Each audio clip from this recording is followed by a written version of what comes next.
Thank you for joining us on another episode of the Coffee Roaster Warm-Up Sessions podcast. Episode 183 is all about flavor profiles and origins. We're taking a small tour around the globe and diving into different origins and countries and talking about some of the flavor profiles you can expect from these producing countries. Now, I know this conversation is a little challenging and complex due to processing and all kinds of nuance. However, we do address that in this episode, but the point of this is just to simply have a discussion about some of the flavor profiles that each origin bring uniquely to the table. And hopefully this inspires you to pick up a bag of maybe an origin you haven't enjoyed in a while. Let's get into this. Friends, my name is Mark Kotrovsky, and I'm here with Sergey Kotrovsky, the co-host of the Coffee Roaster Warm-Up Sessions. And we run a small little roasting operation out of Bellingham, Washington, up in the Pacific Northwest. And like every episode, we kick off with brewing a batchie. So let's pour some batch brew and get into this. Did you already do your review of the fellow? Oh man, there's a drip. Oh. Watch the drip. It's a very small one. Oh, it is a very small one. Dude. It's probably not even gonna make it to the bottom of the canister. Honestly, probably not. Yeah. False alarm. No review made yet, but it's coming. It's coming. The review is coming very soon. James Hoffman I was just gonna beat me to it and dropped a review today. Yeah. If you watch it, do you watch it? Yeah, I watched it. It was great. It was a great review. Is it worthwhile watching? What? Worth watching? Yeah. I mean, it's like I would agree with him on a lot of things. Actually, most things. Yeah. There's a few things that I think I would just beg to differ. Yeah. That which is just more preferential stuff. I mean, like all gear. Yeah. You know, like you can't argue. I think you can't argue the extraction levels and quality of brew because that is what it is. But when it comes to like UI and buttons and that's more like user, do you like it or not? And some people like it, some people will hate it, some people won't really care. So I'm curious, but I'm curious to what he said about just all the UI stuff from his perspective. I mean, it's one of those things. Reviews are when you're at James Hoffman's level, like if we give a review, there's a lot of people that care about what we think about stuff, right? But the impact of our review and our preferences in a batch brewer is not as impactful in James Hoffman. And I feel like a lot of the times, like reviews are like a challenging thing because you're right. A lot of the stuff is probably just biased towards preference. You know, is this handle too thick or too thin? Right. Right. Or is this lid snaps on too hard or too light? You know, that's like, I guess, I don't know. How do you design a batch brewer or a carafe based on the minuteness of those kind of preferences? Right. I think to a certain extent there is some agreed like usability things that I think fairly universal. Yeah. Like is the spout gonna drip a lot or it's not? Yeah. And exactly. Is the handle comfortable or not? But yeah, there is definitely a lot of things that are preferential. But you know, I think he agreed with me that the brews on the Aiden are very nice. So did he do a comparison? I mean, this is a nice brew. It's probably a little too fine on the grind. Just a hair. Just a hair. I actually like how it lingers for a while. But brew's nice. Lots of fruit, a little bit of florals, some berry stuff, classic natural. Really? Yeah. I didn't think that. I thought it was like more of a pink bourbon. It's very juicy. No. Wow. This is classic Ethiopia natural. Oh, it's ours? Oh, wild. Yeah. That caught me off guard. I never realized this was our coffee. It's definitely on the lighter side of like coffees. I thought it was an Ilsa coffee. Yeah. It's very juicy, very vibrant. Yeah, very juicy. What roast date was this? This was actually this video may be posted already by the time you watch this episode. So if it is posted, you should go watch it on YouTube. I did a taste comparison of this Ethiopian natural, 4 weeks off roast, stored in 3 different ways. I mean, by like bags, canister. So I stored one bag that's just like not sealed, just a Ziploc sitting on your kitchen counter. And then I did another bag that had the seal on and was not opened at all ever.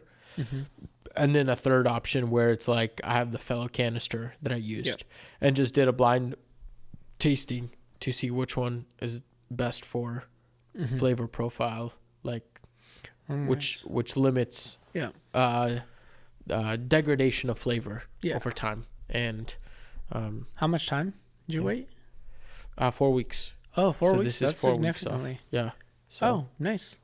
That's nice. That's awesome. That's really good. we weren't going to start with this one, but since we're drinking an Ethiopian coffee, today the episode is all about flavor profiles by origin.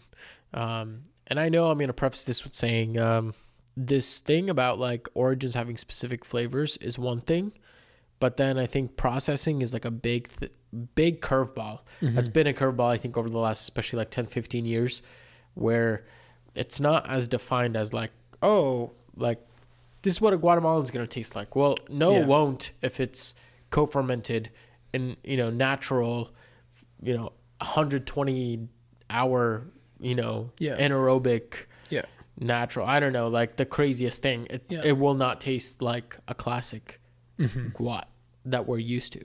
However, on the flip side, this episode is more going to be geared towards like the traditional, maybe wash flavor profiles, more leaning in that direction, but we'll touch upon other stuff as well. I don't know. Any disclosures you want to make before we jump into this? And I would say that there was an article that I believe Christopher Farron wrote on terroir and just origin and terroir. And I think that topic in itself can be slightly controversial, but it reminds me of a conversation that we had with Edwin one day.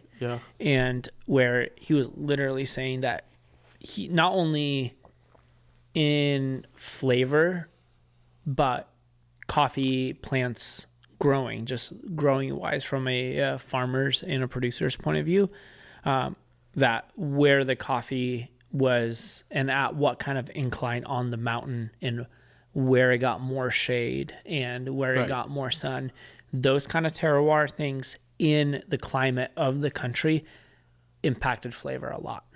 Right.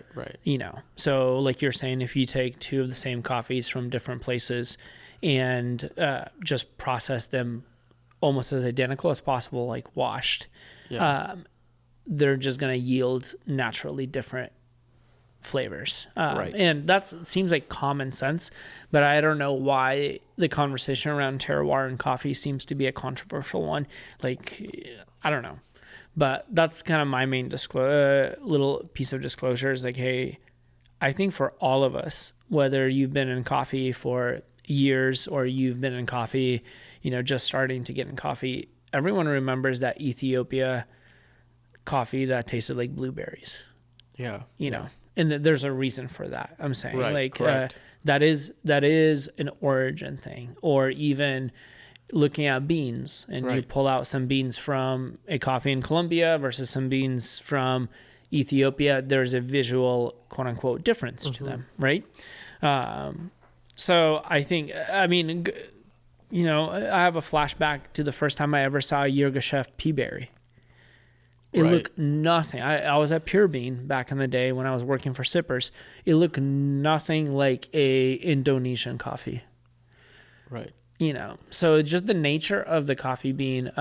And we may down the road talk about like varietal impacts. Did it look like an Indonesian coffee? Yeah. A Yirgacheffe pea berry? Yeah. What does that have to do with Indonesian? What? No, I'm just saying like in comparison, like to origin. Okay. Yeah. Gotcha. It's like, it just, even that side of it, even before talking about flavor, like there's those distinct differences. And even just like the simple thing of elevation. Yeah, density, right? Elevation, like try coffee at 100 AMSL. Yes, versus exactly. 1400. That's even And more niche that's than regardless of origin. Of origin Yeah. and processing too. Processing. No matter how much you process 100 AMSL, meters above sea level. Yeah. It's still gonna. I mean, it is what it is. Yeah. Yeah. Yeah.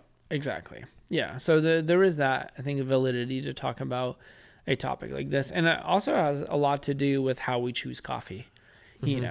And that's kind of the whole point. Is a lot of us will choose the type of the coffee that we want to buy based on where it was grown, even before the idea of processing. Correct. Especially for the general consumer, you would say. Right? Correct. Since we're already drinking Ethiopia Natural, let's talk African coffees. Of course, that's way too broad because your Burundi, your Rwanda is not going to taste anywhere near, any Ethiopia. I mean, for the most part, that is.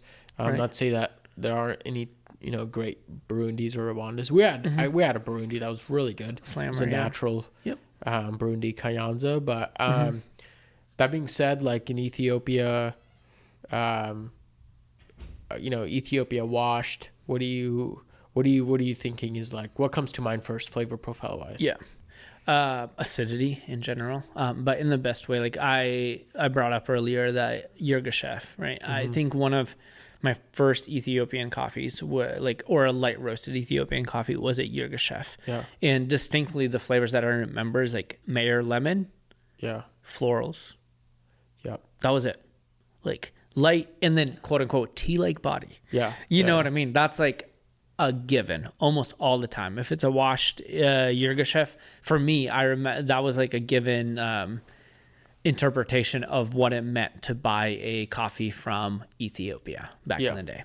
Yeah, and this is, probably, we're discussing probably like more on the higher tier of Ethiopian coffees as well. Yeah. Like 85 plus, just for reference, whatever 85 plus means to you, but at least it means something. I think we all agree that 85 plus means there's something that comes to mind. There might be some differences, but whatever. It's very rare that you'll find in Ethiopia that has notes of chocolate and fudge. Like very rare. You'll see them. So I've seen it before. And of course, depends on flavor, roast wise. But oftentimes it's like you'll get like grapefruits, lemons, Earl Grey teas. I mean, bergamot, oolong teas, bergamot. Very tea heavy with maybe a little bit of fruit, but even a little bit of fruit's kind of, that's a little unique. Yeah. Most of the time are leaning more lemon, bright zipy acidity, tea-like and stuff like that. So I remember when you were serving that primer, you were serving Masha. Yeah, that was coffee a great coffee. Yeah. Do you remember it? What'd you love about it? I think it was just intense fruity. Oh, intense. It was a natural. It was a bomb. Yeah. Gotcha. That makes sense. I think so. Yeah. Which if you compare like a washed Ethiopian to a natural Ethiopian, it's a big difference. Yeah. So, but usually Ethiopian coffees are going to lean a little more delicate, a little more lighter on the palate, silkier. It's and chances are it's probably going to also, in the grinding process, probably going to create more fines. Right. So that might cause you a little bit of challenging with extraction, but that's a different conversation. What do you think about Kenyan coffees?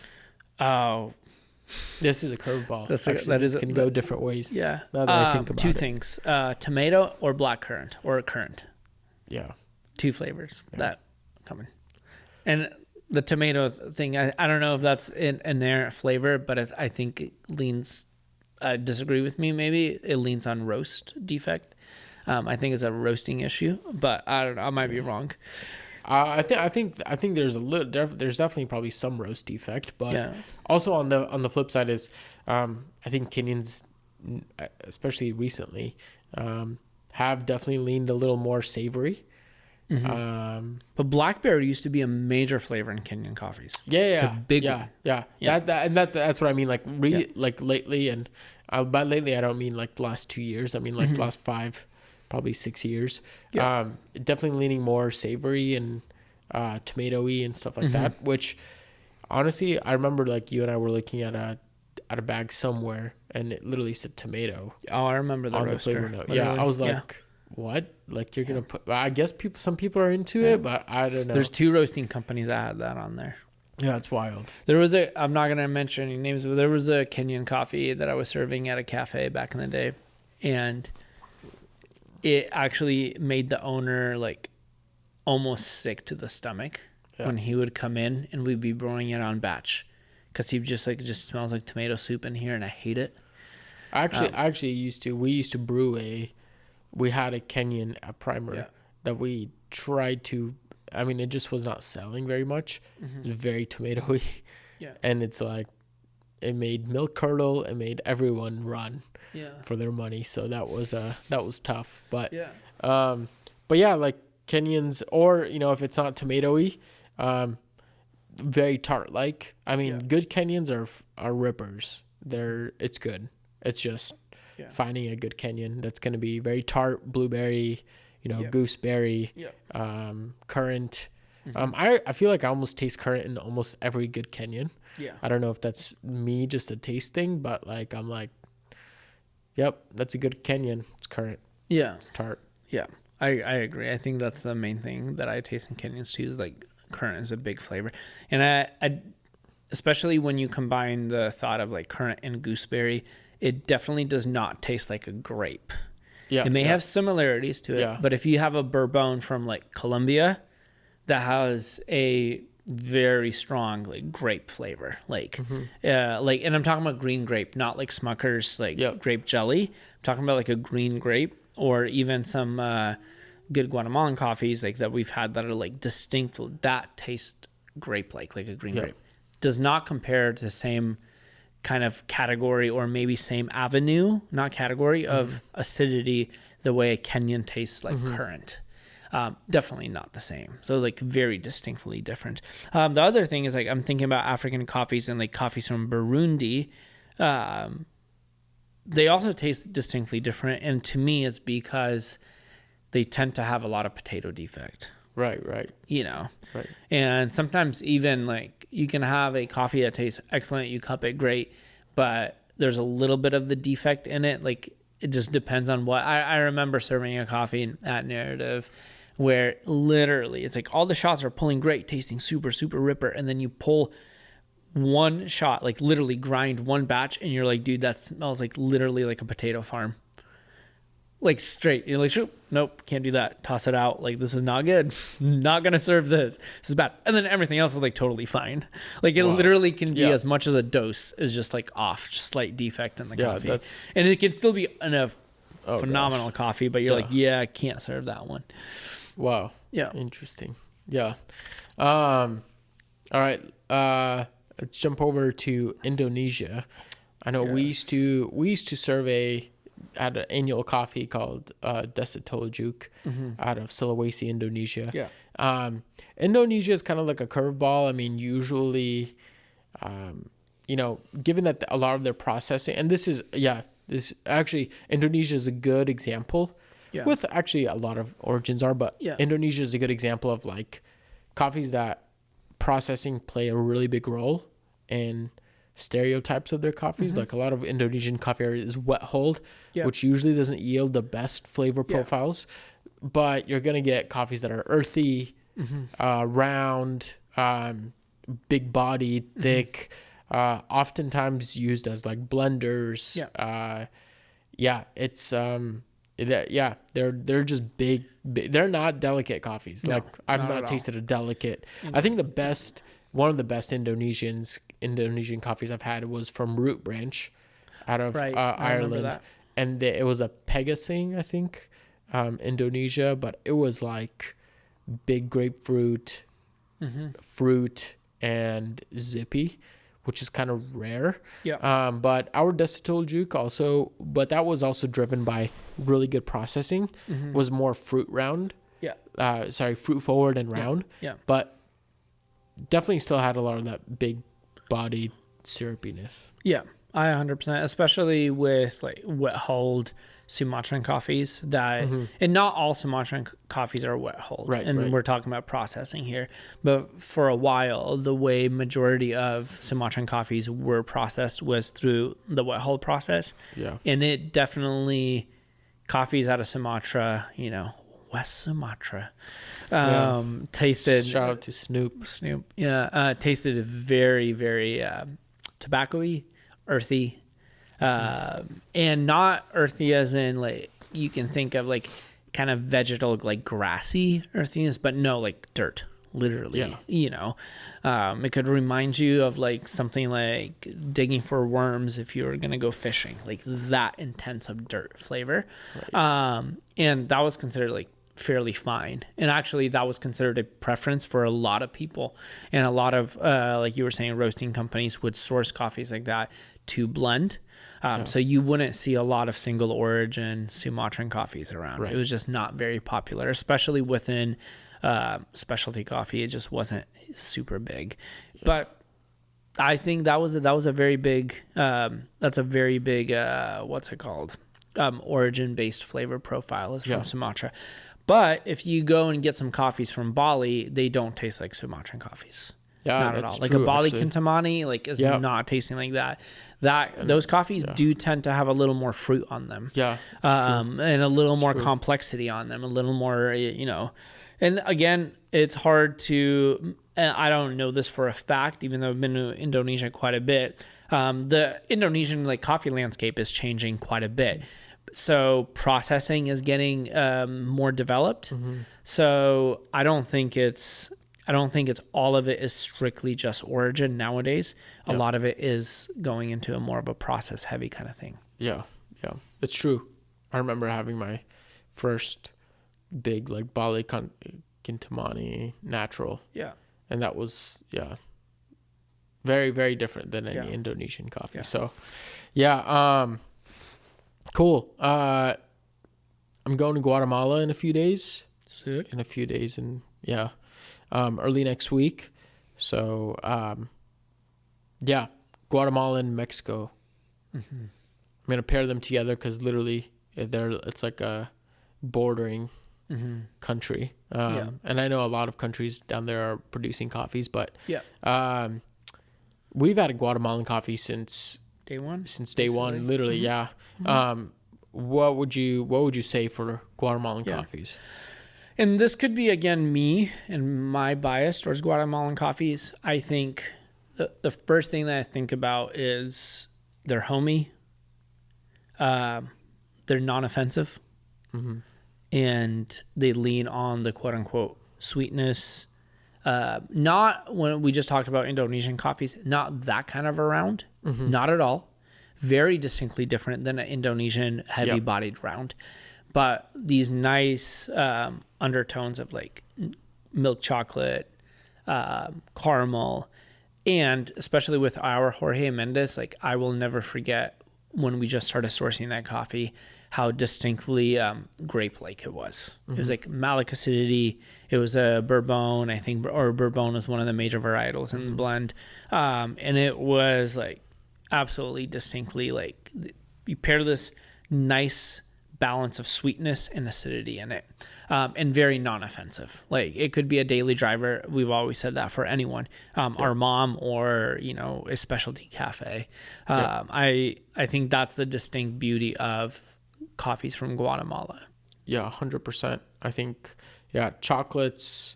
Also, I think they come with like some darker fruits. Like sometimes you'll get stone fruits in there. Plum's a big one. I think they're well said that they're homey, crowd pleasers. They offer enough interest for it not to be a boring coffee, but not going to be insane. Yeah. Of course, again, I'm prefacing with not including insane processing. Yeah. Because that's also getting more and more popular in Guatemala.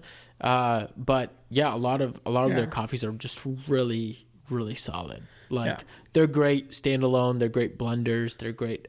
I think something I haven't encountered too much is like insane tropical fruit. Yeah, that's true. I agree. But yeah, if you're sourcing coffee, especially out of like Weiwei, like I mean, there's zingers, there's zippy, there, lemon or Malik, Eliminar, heavy, Eliminar, yeah, just really big acidity, zippy with like chocolate undertones, nutty stuff like that. So yeah, I totally agree. And the other coffee, remember when we got the Ayarza?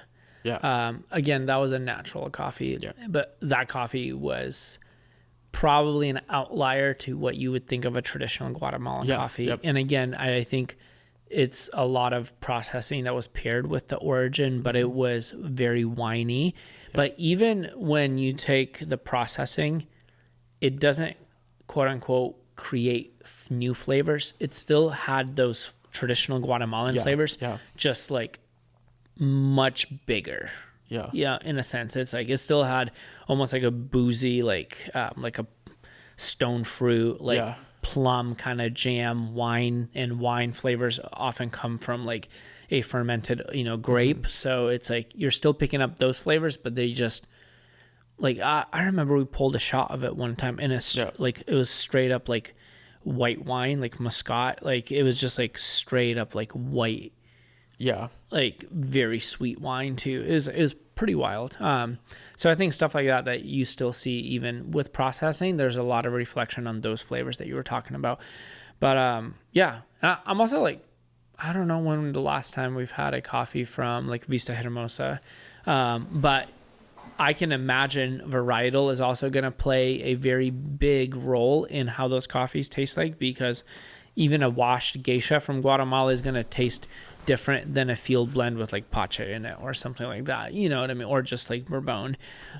So that's another caveat to the conversation is I think we should at some point dive into that idea of how almost you can find very similar varietals grown all over the world. They have similar nuances, but they still taste different based on origin. Yeah, 100%. Yeah, varietals is a big one because there are some great solid geishas from Guatemala that are just going to taste very, very different, very out there. I think Mexico's also we haven't sourced the Mexico yet. Cupped a few. They tend to lean a little more chocolatey, lots of graham cracker, pastry, almondy. Yeah, so.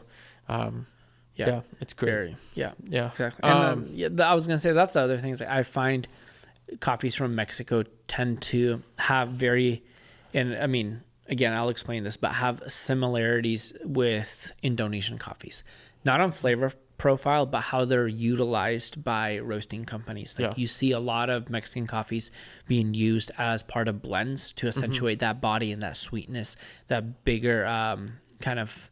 Yeah, just a bigger tactile experience. Maybe paired with some other natural from another, part of the world just to accentuate that.